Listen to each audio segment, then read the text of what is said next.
जी नाज़रीन, लाड़काणो तालीमी बोर्ड पारां 9 ऐं 10 क्लास के शागिर्दनि खां इम्तिहानी फीस वठण खिलाफ़ बाकरानी हायर सेकेंडरी स्कूल के उस्तादनि ऐं शागिर्दनि पारां एहतिजाजी रैली कढी प्रेस क्लब बाकरानी अॻियां धरणो वियो आहे। जेके भी शागिर्द असांजे स्कूल जा आहिनि सभु तक़रीबन ग़रीब मिसकिन आहिनि। हिननि जा घर ऐं हिननि जे जेके पोरियत पीअर आहिनि उहे हे फीस जेको आहे अफोर्ड नथा करे सघनि।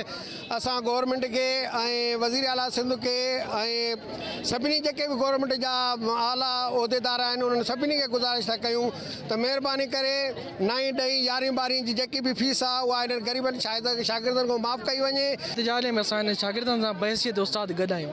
हीअ एहतिजाज बोर्ड इंतज़ामिया जे ख़िलाफ़ु आहे जंहिं 9 ऐं 10 फीसुनि में वाधारो करे छॾियो आहे। जीअं त हीअ ग़रीबनि जा ॿार आहिनि ऐं इहे फीसियूं अफोर्ड नथा करे सघनि।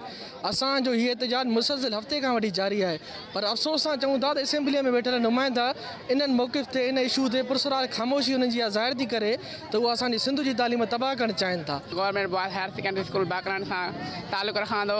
जीअं त ॾिसो था तव्हां त हेतिरी बारिश में माण्हुनि जा घर किरी पिया, फसल न थिया ऐं गवर्नमेंट वारा वरी 2700 फीस था वठनि या नाजाइज़ फीस असां खां माफ़ कई वञे। साईं एग्ज़ाम फी वरिती वञे थी ॿारनि खां 9, 10 खां ऐं 11, 12 खां। 9 वारनि खां 1100 ऐं मैट्रिक वारनि खां 2600 वरिती थी वञे।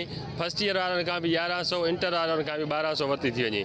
हीअ ग़रीब शागिर्द आहिनि असां वटि जेके बि पढ़नि था, हिननि जा वालिदेन ग़रीब आहिनि, सभु पोरियत मज़दूर आहिनि, डेली कमाइण वारा आहिनि।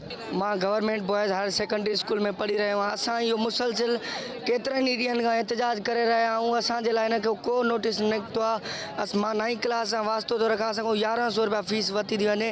असांजा पेरेंट्स मज़दूर आहिनि, ग़रीब आहिनि, 500 रुपया ॾियाड़ी था कमाइनि, उन्हनि में घर बि मुश्किल सां थो हले ऐं मथां 1100 रुपया फीस असांखां बेगुनाह छो थी वठी वञे। चेयरमैन बोर्ड ने ओड ते बीठल आहे त बाबा असांखे पैसा ॾियो। हाणे उहो ग़रीब माण्हू जेके अटा नथा वठी सघनि, जेके चप्पल नथा पाए सघनि, कहिड़ा बि उहो उन्हनि जा दर्दनि जा दास्तान कयूं। महिरबानी करे क़ौम खे ॼट थियण खां, जाइल थियण खां बचायो वञे। सिंध गवर्नमेंट ऐं पाकिस्तान सिंध जी इंतिज़ामिया खे असांजी रिक्वेस्ट आहे त असां ग़रीबनि जी फ़ी माफ़ कई वञे। की फ़ियूं इहे कीअं भरे सघनि? जीअं त मुंहिंजा 2 भाइर ॿिया बि पढ़ंदा आहिनि, तंहिं करे उहे कीअं फ़ीस भरे सघंदा? मुंहिंजो वालिद कमाए थो 500 रुपया, 500 रुपया मां उन मां घर हलाए थो। जय